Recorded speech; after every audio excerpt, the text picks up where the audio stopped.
हालात आए उससे न सिर्फ उससे मुकाबला करना इतना ही नहीं होता, बल्कि मुस्तकबिल में आने वाली दुश्वारियां और हालात को देखकर प्रेजेंट में फ़ैसला करना ये होता है। साथ ही निहाल अहमद साहब वो हमेशा मुस्तकबिल को देखकर फ़ैसला किया करते थे। उनका एक अहम फ़ैसला जो मालेगांव शहर की आवाम के लिए सबसे बड़ा तोहफ़ा पानी के ज़रूरत भर फराहम हो इसका था। उन्होंने अपने दौरे मेयरशिप में ये महसूस किया कि मालेगांव शहर की आबादी बढ़ रही है और जो पानी हमको मिल रहा है वो आगे जाकर नाकाफ़ी होगा। वक्त से पहले उन्होंने ज़रूरत को महसूस किया और अपने मेयरशिप के वक्त में उन्होंने फ़ैसला किया कि डैम की ऊंचाई जो है उसको बढ़ाई जाए, उसकी वसअत बढ़ाई जाए। इसलिए एक अहम बात उसमें यह है कि मुफ्त में जगह ली गई। जो ज़मीन मालिक था उनके घर के लड़के को रोज़गार देकर कारपोरेशन में मुफ्त में जगह ली गई और वसअत बढ़ाई गई डैम की। उस वक्त ये पानी की ज़रूरत नहीं थी, लेकिन आने वाले वक्त में वो अहम ज़रूरत होगी आबादी बढ़ने की वजह से, ये निहाल साहब ने महसूस किया और मुसलसल मुस्तकबिल की तरफ देखते हुए मालेगांव शहर के लिए सोचा करते थे। हम लोग शुरू से देख रहे हैं कि मालेगांव शहर के पानी पर जो मुफ्त का पानी, कुदरती पानी जिसको निहाल साहब ये कहते थे कि ये पानी नहीं, हमारे लिए एक शिफा का काम करने वाला पानी भी है जो नेचुरल फ्लो से आता है। साहब ऐसा कहते थे कि नीलगिरी के दरख्त उस इलाके में ज़्यादा है जिसको छूकर पानी गुजरता है, जो हमारे लिए सेहत बख्श और फ़ायदेमंद है। आबादी शहर की बढ़ती गई। एक वक्त ऐसा आया कि गिरना डैम की ज़रूरत पड़ी। उस वक्त भी साथी निहाल अहमद साहब मालेगांव शहर के एमएलए थे। साजिदा निहाल अहमद साहबा मालेगांव शहर म्यूनसिपलिटी की सदर बल्दिया थी और इत्तेफाक से देवी गौड़ा साहब जो थे वो प्राइम मिनिस्टर थे और प्लानिंग कमीशन के नायब चेयरमैन मधु दंडवते थे। ये सारे लोगों की कोशिशों से डैम में गिरना डैम का पानी मालेगांव शहर में आया। उसकी अहम वजह ये थी कि आबादी बढ़ रही है, दोनों तरफ से पानी आना चाहिए, लेकिन हमारी मिल्कियत का पानी जो तलवाड़ा डैम का था वो हमारे लिए मुख्तस रहे, हमेशा कायम रहे, क्योंकि वो हमारी मिल्कियत का है और सस्ता पानी नेचुरल फ्लो से आता है। लेकिन जब ये महसूस हुआ कि फ़िरका परस्तों की नज़र उस पर है, मुसलसल जनता दल की तरफ से और महागठबंधन की तरफ से, जब महागठबंधन था उस वक्त भी और जब महागठबंधन नहीं था उस वक्त भी मुसलसल कोशिश हो रही थी। 2017 में जब शेख रशीद साहब मेयर थे, उनके वक्त में एक ठराव पास हुआ जिसमें इस बात का फैसला हुआ कि गिरना तलवाड़ा डैम का पानी, चनकापुर का पानी जो है वो दाबाड़ी को दिया जाए। उस वक्त सिर्फ महागठबंधन के गठ नेता बुलंद इकबाल थे जिन्होंने मुखालफत की और ये कहा कि मालेगांव शहर की आबादी बढ़ रही है। वाटर सप्लाई डिपार्टमेंट से पूछा गया कि जितना पानी आज मालेगांव शहर में आ रहा है वो मालेगांव शहर की पूरी आबादी के लिए काफ़ी है क्या? उसी वक्त डिपार्टमेंट की तरफ से ये जवाब आया था कि 60% को ही हम पानी या वाटर पाइपलाइन दस्तयाब है जो दी जा रही। तो बुलंद इकबाल ने उस वक्त इस बात को ऑब्जेक्शन लिया था कि जब तक मालेगांव शहर के हर इलाके में हर फर्द का हर घर तक पानी नहीं पहुंच जाता, जब तक हम हमारी मिल्कियत का पानी किसी को न दें। लेकिन वहाँ अक्सरियत की बुनियाद पर तमाम पार्टियों ने, महागठबंधन को छोड़कर तमाम पार्टियों ने फैसला किया और मालेगांव शहर के पानी को दाबाड़ी की तरफ देने का फैसला किया। हमने मुसलसल महागठबंधन की तरफ से उसकी मुखालफत की। साथी बुलंद इकबाल हयात थे, उन्होंने लेटर दिया। लोग डैम पर गए और देखते रहे कि गैर कानूनी पाइपलाइन जो है वो हो रही है क्या। कई बार ऐसा हुआ कि जब खदशा हुआ तो उसको हटाने का काम, पुलिस केस करने का काम, कमिश्नर का घेराव करने का काम। उसके बाद जब मैं गठ नेता बनी महागठबंधन की तो हम लोगों ने भी खत दिया और ये मालूम करते रहे कि हमारा पानी गैर कानूनी तौर पर दूसरी इलाके को ना दिया जाए। हमारा पानी देने से मुखालफत नहीं थी, हमारा ये कहना था कि आज उनके पास वसाइल ज़्यादा है, मिनिस्टर है वहाँ, वो चाहे तो वो अपनी जगह लेके अपना खुद का डैम भी बना सकते हैं। लेकिन फ़िरका परस्तों की नज़र जो थी वो मालेगांव शहर के पानी पे थी। अभी हमारी मालूमात के मुताबिक एग्रीमेंट हो चुका है। मैं जो समझती हूँ, ये जो मालूमात ली गई है कि जब वाटर सप्लाई की मीटिंग या पाटबंधारे की मीटिंग होती है तो वहाँ पर तमाम उस इलाके के, जिस इलाके का सवाल होता है, वहाँ के एमएलएस को बुलाया जाता है। मुझे हैरत है कि क्या मालेगांव शहर के सेंट्रल के एमएलए को बुलाया नहीं गया, और अगर नहीं बुलाया गया तो उन्होंने ऑब्जेक्शन क्यों नहीं लिया, और अगर बुलाया गया था तो वो हाजिर क्यों नहीं थे। अहम बात यह है कि अगर बुलाया नहीं गया था तो उन्होंने इस बात पर संजीदगी से सोचा क्यों नहीं कि मुझे बुलाया क्यों नहीं जा रहा, जबकि पानी का, डैम का, तलवार डैम का इशू उनके सामने था। उनको इस बात को समझना चाहिए था, मालूमात लेनी चाहिए थी कि मुझे बुलाया नहीं जा रहा है या वो जा नहीं रहे हैं जानबूझ के। ये हमारा उन पर इल्ज़ाम है कि मालेगांव शहर का जब सारे बर्खास्त हो गई कारपोरेशन, पहले ऐसा था कि जब हम लोगों ने पानी परिषद की, उसका इतना वज़न हुआ मालेगांव शहर के, हमने 100 सरकर्दा अफराद को बुलाया था, लेकिन वहाँ 100 से ज़ायद सरकर्दा अफराद थे। उसका जो वज़न हुआ, जिसकी ताकत बनी, कि मंत्री होने के बाद भी एग्रीमेंट करने और फैसला करने को वो लोग डरते थे। जब मीटिंग कलेक्टर ऑफिस में होती थी तो अवामी नुमाइंदों के साथ साथ दूसरे शहर के लोगों को भी, नुमाइंदों को बुलाया जाता था कि फैसला उनके सामने हो। लेकिन जैसे ही कारपोरेशन का टर्म खत्म हुआ, वहाँ सिर्फ ओहदेदार जो बचे, नुमाइंदे, अवामी नुमाइंदे, वो एमएलएस थे।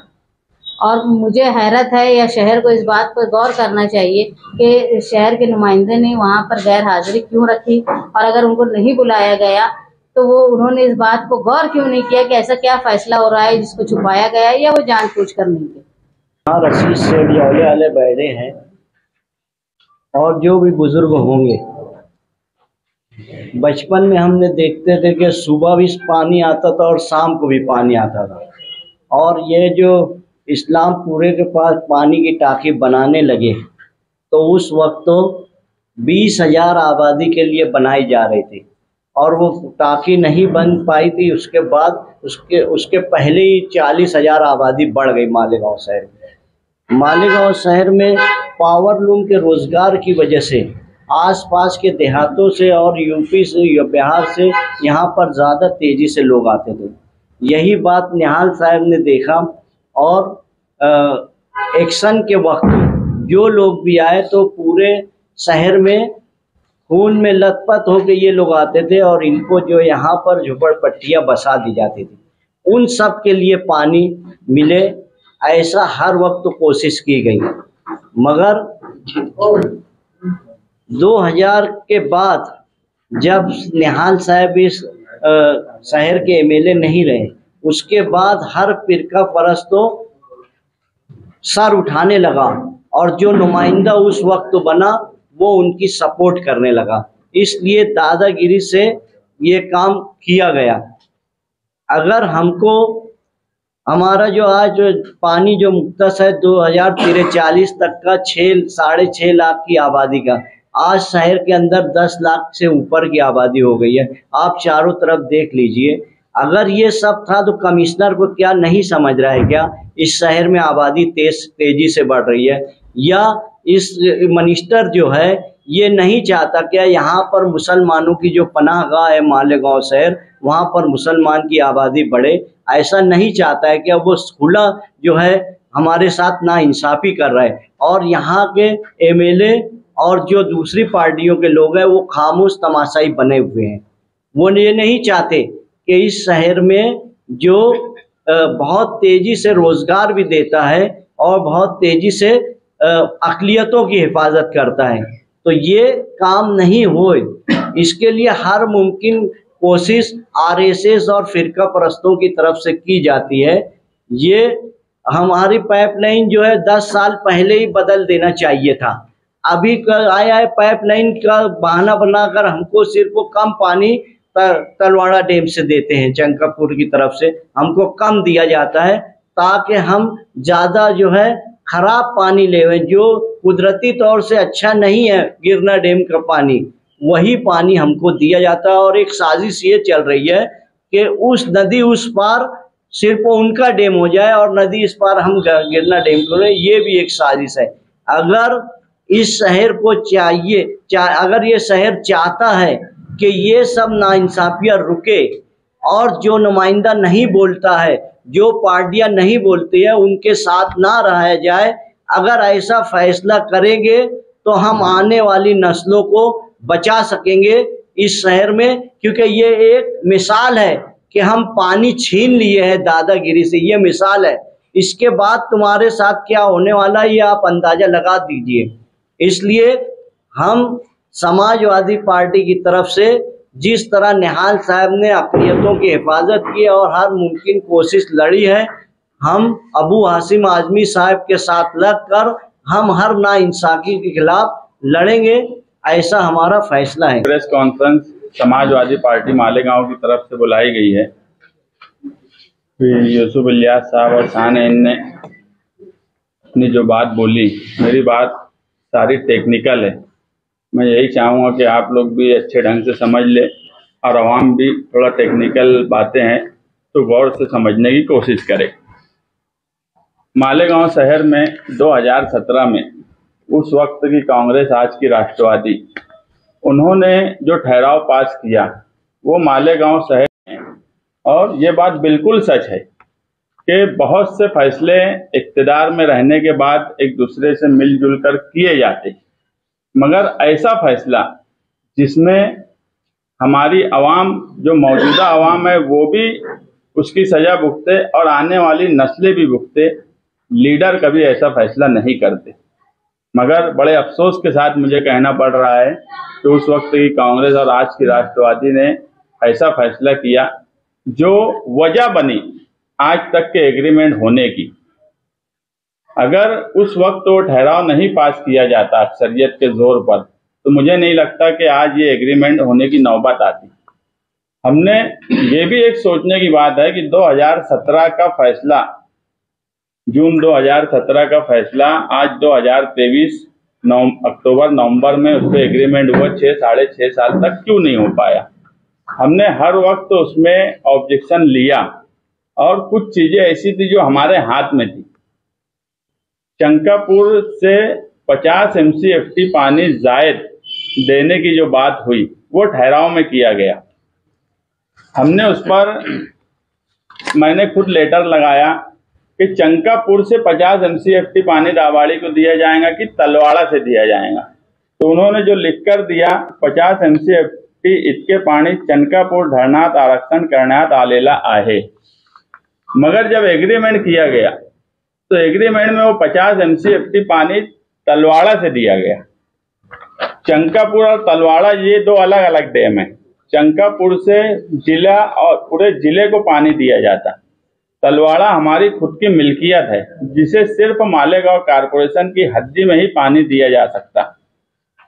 हमारा रिजर्वेशन कोटा चंकापुर में जो है वो 1300 MCFT है हर साल का, मगर जो पानी तलवाड़ा तक आता है वो सिर्फ 300 MCFT पानी आता। लगभग 1000 MCFT पानी कुदरती तौर पर ज़ाय हो जाता।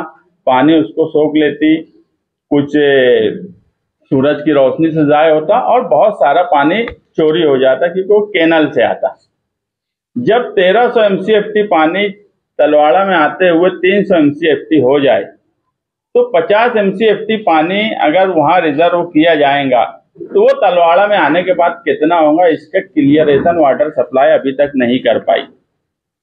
उनसे जो पैसा भरवाया गया वो तलवाड़ा में 50 MCFT तुम्हारा पानी रखेंगे हम, वो पैसा आप भरो, ये बोला गया। जबकि हमारी समझ ऐसी है कि ये प्रोसेस ही गलत है। 1,98,000 MLD मिलियन लीटर पानी दावाड़ी को दिया जाएगा रोजाना, तो उसका कोई हिसाब नहीं लगाया गया कि जितना पानी आएगा, अगर डेली उनको 1,98,000 लगभग 2 MLD पानी अगर उनको दिया जा रहा है तो जो पानी रिजर्व उन्होंने कहा है वो हुआ क्या। दूसरा, ये रिजर्वेशन जो पाट बंधारे करता है सब इलाके के लिए, उसने दावाड़ी के लिए रिजर्वेशन किया क्या। चंकापुर से हमारा रोटेशन जो छोड़ा जाता है, आमतौर पर 3 रोटेशन वहां से आता। एक रोटेशन में लगभग 400 MCFT पानी करीब करीब वो लोग एक वक्त में छोड़ते हैं। हमारा डैम 87 MCFT का है, हम उससे ज़्यादा पानी वहाँ रख ही नहीं सकते। और जिस वक्त पानी छोड़ा जाता है वहाँ कुछ ना कुछ 20, 15, 18 MCFT पानी होता है। तो ऐसे वक्त में अगर वहां से उनका पानी भी छोड़ा जाएगा तो ये भी हमने सवाल किया, उसका भी कोई खुलासा नहीं हुआ कि वो पानी यहाँ हम कहाँ रखेंगे। तलवाड़ा की कोई लिमिट दावाड़ी को पानी देने के बाद बढ़ाई नहीं गई, हमारी जो लिमिट है उसी में है। ना ही कलेक्टर से ये मंजूरी ली गई कि अगर 3 रोटेशन छोड़ा जाएगा तो पानी तो उतना ही आने वाला है, वहां से 500 MCFT भी अगर एक वक्त में छोड़ेंगे तो हम 87 MCFT से ज्यादा पानी नहीं रख सकते। तो क्या वहां से 4 से 5 रोटेशन छोड़ा जाएगा क्या, ये भी क्लियर नहीं किया गया। ये सारी चीजें धांधली से कर ली गई। जब तक बॉडी थी तो कुछ टेक्निकल इश्यूज पे हमारे ऑब्जेक्शन थे, हमारे 25 से 36 ऑब्जेक्शन वाटर सप्लाई में है, वो कोई भी मीडिया का नुमाइंदा देख सकता है। हमको एक चीज का इल्म था कि जब भी ये एग्रीमेंट के लिए आएगा तो हर हाल में इसको स्टैंडिंग कमेटी में लेना पड़ेगा इस सवाल को, क्योंकि फाइनेंशियल भी है, किराया तय करना है, एग्रीमेंट करना है, तो बगैर स्टैंडिंग कमेटी के मंजूरी के वो मुमकिन नहीं है। और पानी परिषद और इसी तरीके से जो एहतजाज हम करते थे तो कहीं ना कहीं शहर में सब पार्टियों पर एक दबाव बन चुका था, और हमें पूरा यकीन था कि जब वो स्टैंडिंग कमेटी में आएगा तो कोई हिम्मत नहीं करेगा कि उसको पास कर दे। बॉडी खत्म होने के बाद कई मीटिंगें जिला स्तर पे हुई। 21 अक्टूबर 2022 को जो मीटिंग हुई कलेक्टर की, तो प्रोटोकॉल यह है कि कोई भी मीटिंग हो, उस एरिया के, उस इलाके के जो MLA होते हैं, जो नुमाइंदे होते हैं, खास तौर से पानी के सवाल पर, वो मीटिंग में आते हैं, उनको बुलाया जाता है। मगर मैंने जितनी भी मीटिंग पालक मंत्री और जिला कलेक्टर के साथ में रिकॉर्ड पे देखा, उसमें कहीं मौजूदा MLA का जिक्र नहीं है, उनकी हाजिरी या उनका नाम उसमें शामिल नहीं है। यह ऐसा सवाल नहीं था कि ये इल्म नहीं था, अगर उनका नाम नहीं शामिल था या उन्हें नहीं बुलाया गया था तो उनका काम था उस पर तवज्जो देना और वहां हाजिर रहना, उस पर ऑब्जेक्शन लेना। मगर ऑब्जेक्शन छोड़ो, उस वक्त कांग्रेस पार्टी ने उनकी मदद की, ठहराव कर लिया गया। मेरी मालूमात में कमिश्नर को एक बात का इल्म था कि आज अवामी नुमाइंदे के तौर पर सिर्फ वो आमदार है मालेगांव सेंट्रल में, उनके घर पर बैठकर ये बातचीत हुई कि एग्रीमेंट किया जा रहा है। और उनसे बातचीत करने के बाद पालक मंत्री, मौजूदा यहाँ के नुमाइंदे और कमिश्नर, इन लोगों ने गैर कानूनी तरीके से वो एग्रीमेंट किया, जबकि उन्हें अवामी बॉडी का इंतजार करना चाहिए था कि अवामी बॉडी जब आएंगी उस वक्त स्टैंडिंग उसका फैसला करेंगी। मगर कमिश्नर ने अपने पावर पे, आज प्रशासक बोल के उनके पास पावर है, उन्होंने अपना पावर इस्तेमाल किया। मगर हमारे MLA ने अपना पावर इस्तेमाल क्यों नहीं किया और क्यों रजामंदी जाहिर की उन्होंने दावाड़ी को पानी देने के एग्रीमेंट पे? मेरा सवाल यह है कि वो मालेगांव सेंट्रल के MLA हैं या दावाड़ी की आवाम की नुमाइंदगी कर रहे हैं, ये उनको वाजे करना चाहिए। क्योंकि इस सवाल पे हमने कारपोरेशन का इलेक्शन लड़ा, इस सवाल पे हमने असेंबली का इलेक्शन लड़ा, दावाड़ी को पानी देने के सवाल पे असेंबली का इलेक्शन लड़ा गया। ऐसे कई सवालात हमारे थे जिसको हमने असेंबली में मुद्दा बनाया, उसमें ये एक अहम सवाल था। मगर उनको उस बात का पूरा इल्म था, मैं उनके साथ काम किया, मुसलसल इस सवाल पर उनको हर चीज का इल्म था। मगर यही सब वजह रही कि जो काम करना चाहिए मालेगांव की आवाम के लिए, जो नस्लें भुगतने वाली है, वो काम उन्होंने नहीं किया। हम आने वाले वक्त में मालेगांव शहर में अवामी राय बनाएंगे और इस पर जो कानूनी तौर पर कर सकते हैं वो ऑब्जेक्शन भी लेंगे, जो एहतजाजी तौर पर कर सकते वो अवामी राय बना के हम एहतजाज करेंगे। जून 2023 से बजट मंजूर होकर सरकार से तलवाड़ा से ATT फिल्टर प्लांट का मंजूर है। आज लगभग 6 महीना हो गया। इस पे यहाँ रिजवान सर बैठे हैं, हमने कई ऑब्जेक्शन लिया कि टेंडर निकाला जाए। उन्होंने 26/9/2023 को लेटर दिया कि टेंडर निकालने वाले हैं, मगर अभी तक इसका टेंडर निकाला नहीं जा रहा है। 8 दिन के अंदर अगर कमिश्नर ने इस पर टेंडर नहीं निकाला तो कमिश्नर का हम घेराव करेंगे, उसकी गाड़ी का घेराव करेंगे और उसे भी समझ में आ जाएगा कि ये निहाल साहब के वर्कर है और अब लाल टोपी भी लगा ली है। हमारे लीडर अबू आसिम आजमी साहब हैं। हम पूरी ताकत से कमिश्नर का घेराव करेंगे, जरूरत पड़ेगी अबू आसिम आजमी साहब से भी मदद लेंगे, मगर इन सारी हालात में जो शहर के लिए सोचने का मुकाम है कि आप कुछ नहीं कर रहे वहां तक तो ठीक है कि अगर हम 6 साल से उस लड़ाई को लड़ रहे तो मालेगांव की कोई सियासी पार्टी उस लड़ाई में हमारा साथ नहीं दी, यहां तक भी ठीक है, मगर क्या वजह है कि दादा भूसे का साथ दिया जा रहा है। कभी ये साथ देते, कभी ये साथ देते। इस शहर का एक दबदबा रहा है, ये अपना दबदबा कायम रखकर हमने हमेशा, हम जो कानूनी तौर पर और तहरीकी तौर पर जो काम काज करते थे उसको मनवा लेते थे, मगर अब बड़ी मजबूरी ये आ गई कि जो नुमाइंदे हैं उनका दबदबा भी खत्म हो गया और अब कठपुतली बन गए हैं वो दादा भूसे की, और जो दादा भूसे चाहता है उस तरीके से वो सबको नचा रहा है और दादा भूसे की बात पे नाच रहे हैं। इसी तरीके से वाटर गिरीश का सवाल रहा। वाटर गिरीश 10 साल से इस शहर पे एक दुकान की तरह इस्तेमाल हुई। हम हमेशा बोले वाटर गिरीश कांग्रेस की दुकान है, चाबियां आप बदलने लगी, उसकी ताला वही है, चाबी एक दूसरे के हाथ में दी जाने लगी। 10 साल के बाद जब उसका एग्रीमेंट खत्म होने लगा, 2 महीना पहले हमने उस पर ऑब्जेक्शन लिया। उस वक्त एक नए डिप्टी कमिश्नर आए थे पवार, उन्होंने लिख के दिया कि प्रोसेस चालू है, और हमने इसलिए पहले दिया था कि आने वाले वक्त में ये ना हो कि हमने अभी कोई प्रोसेस नहीं किया।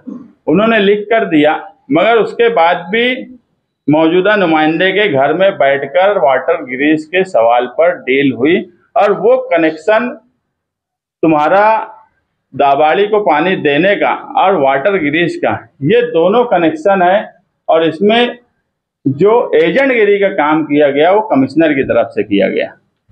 और हम अवामी तौर पे बताएंगे अवाम में जाकर कि वाटर गिरीश और तलवाड़ा का पानी ये क्यों दिया गया, क्योंकि वाटर गिरीश खुद भी एक हमारा कारपोरेशन इलेक्शन से लेकर असेंबली तक मुद्दा रहा है।